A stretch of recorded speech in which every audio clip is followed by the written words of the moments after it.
Did you know that the #1 Pokemon Go player in the world once had their account banned? Did you know that I've been temp banned before? It's not all that hard to do. In fact, you might be unintentionally up to some things in-game that could get you in trouble. And today we're gonna hop into the official Pokemon Go terms of service to see what exactly could bring the ban hammer down on your account, and tell some juicy stories along the way. Let's start by getting an understanding of the actual rules behind the game, which we can do by visiting two different sites, the Pokemon Go Help Center and the Niantic Terms of Service. The Help Center is pretty straightforward.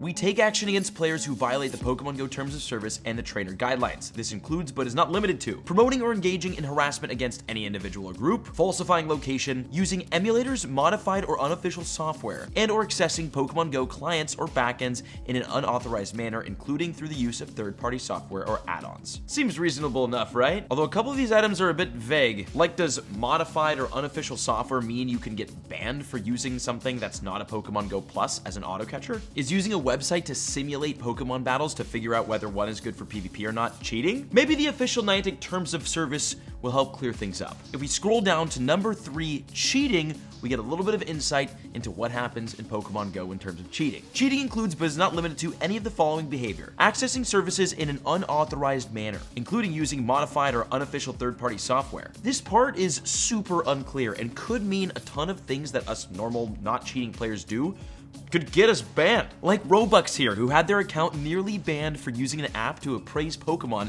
back before that feature was even in Pokemon Go. Nowadays, these apps aren't all that helpful because you can just easily check your Pokemon's IVs in-game. But before that Pokemon Go update, we all used the IV checking websites, which meant that pretty much all of us doing that were technically breaking Pokemon Go's terms of service and cheating. All because we were trying to do something that Pokemon Go later implemented as a feature. And technically this includes apps like Pokerade that basically helps players find other players to raid with globally. But Niantic has never taken action against those apps or any of the players that use them. And if you want to get super technical, using auto catchers like the Gotcha could be considered against terms of service as an unofficial third-party software. Although technically these are physical devices and not software. As you'll see, there's quite a bit of gray space here. Okay, next point, playing with multiple accounts for the same service. And this is where it gets juicy, because this is how the #1 player in the world, Brandon Ton, was once upon a time banned. Except he wasn't just playing multiple accounts.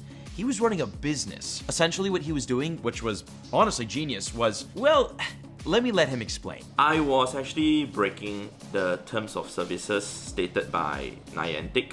And what was I doing was that I was providing services for Mewtwo's and in fact other legendary raid bosses also. This is a screen grab from a Pokemon Go hub, and this is a tweet that I made. I said I'm providing Mewtwo service which consists of any IV 95% and 100% IV service will be available from 23rd October. So my prices are over there. It's all in United States dollars, and basically for 2 Mewtwo's, I get paid $32. 5 Mewtwo's I get paid $75, 10 Mewtwo's will be $140, and any Mewtwo that's above 95% IV, those are the prices over there, and including 100% IV Mewtwo, which I'll guarantee to get it, it's $500. I would actually have access to my clients' accounts, and then I would actually play it on my phones or my other devices to help them to raid.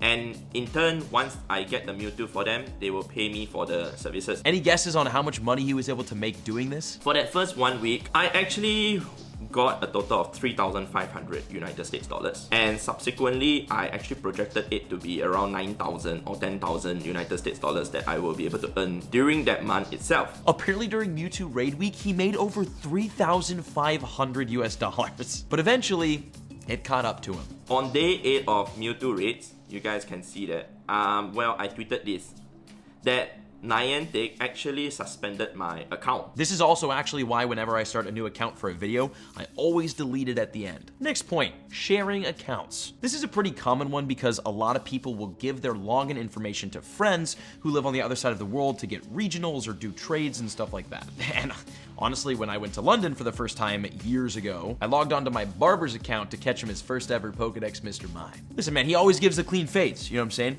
Gotta hook the homie up. Amy here received multiple soft bans because she had a friend log onto her account in a different state in order to do a lucky trade and catch several Pokemon for her Pokedex. And I've heard countless stories in live streams about people who have had the same thing happen to them as well. Using any techniques to alter or falsify a device's location, for example, through GPS spoofing. Spoofing is obviously the #1 TOS violating thing that Pokemon Go players do. It is super popular and absolutely impossible for Niantic to ban everyone that does it. But a lot of people have been banned. Like Riley, who got temporary banned for spoofing to regionals. Or Noah, who tried teleporting to different rare legendary spawns and eventually was given a ban. Others, though, have actually gotten super lucky. Church apparently spoofed and was soft banned back in 2020. They then just spoofed on a different account that was never banned. Kai spoofed back in 2019, was permanently banned, then recently logged back in to find the account back online. TJ had a similar story and is now able to play on their previously banned account. And sometimes it's not even spoofing that catches a location-based ban. Legend had their account banned twice because they were flickering the internet connection on their phone to cause their player to sprint around to get kilometers for hatching eggs. Laura got shadow banned after opening the game up at different train stops and catching Pokemon along the way. And finally, selling or trading accounts. If you go on eBay or even Google and search Pokemon Go account, you'll find tons of examples of players trying to sell off their accounts. You can even find people who will sell you specific Pokemon via trades, which they'll have to spoof to you in order to do. So that's 2 violations for the price of 1. And the price is sometimes ridiculous. People sell Pokemon for a lot. This whole black market Pokemon economy, for sure bannable. All of it's bannable. Plus, why pay for a Pokemon when you can get the satisfaction of catching it yourself? Unless it's a regional and you can't travel, then I understand. And although that's what the Niantic Terms of Service says in terms of getting banned, those are not the only ways that you could get banned in Pokemon Go. Which is a little scary, honestly. Because this could happen to you, me, anyone. And it did happen to me. I got a temporary ban in Pokemon Go. And I got it for, well, I got it on video. You wanna know something funny? I'm banned right now. I just got a temp ban in Pokemon Go. It's because I clicked on a snow run back in Hayward. I clicked on it and then I locked my phone, got my car and drove here, and like an idiot, unlocked my phone. I was like, oh, we still have it. So I caught it, therefore giving me a temporary ban of however many hours. So watch, we're gonna try to catch a Spoink and it's gonna run away first, yeah, and it's gone. Every Pokemon I just tried to catch in this little cluster, including the Delibird and everything else, ran away. And also if I try to spin this stop, it's not gonna register as a spin because I am banned.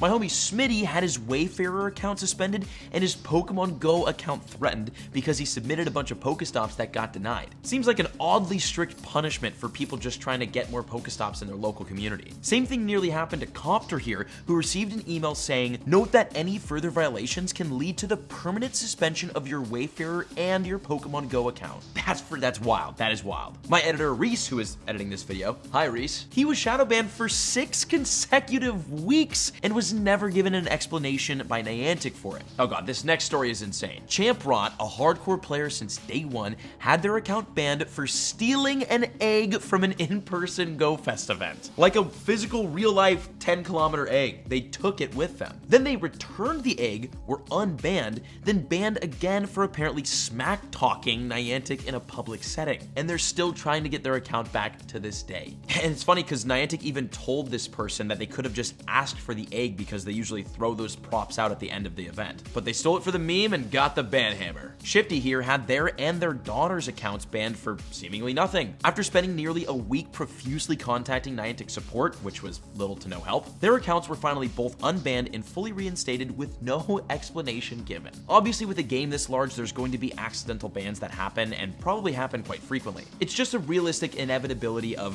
one of the biggest games in the world. But that doesn't make it suck less when it happens. Like Matt here, who got a 24-hour ban after throwing a ball at a Pokemon right before hopping on a plane. Then when he got on the plane, he put it in airplane mode before the catch animation was over, locked the phone, opened his phone in the new destination, caught the Pokemon, then caught a 24-hour ban. And this isn't even the tip of the iceberg of the ban stories that I've been told of. And I'm sure plenty of you have your own ban stories. Let me know in the comments. But at the end of the day, as long as you're not spoofing, sharing accounts, or selling accounts, realistically you should be fine. But be careful. You might cop an accidental ban one day. I did it, it's not that bad. What is that bad is not hitting the subscribe button because you're here and you obviously enjoyed the video. And if you did, there's 2 other videos on screen to enjoy as well. Thank you for watching. Hope you don't get banned. See you in the next one.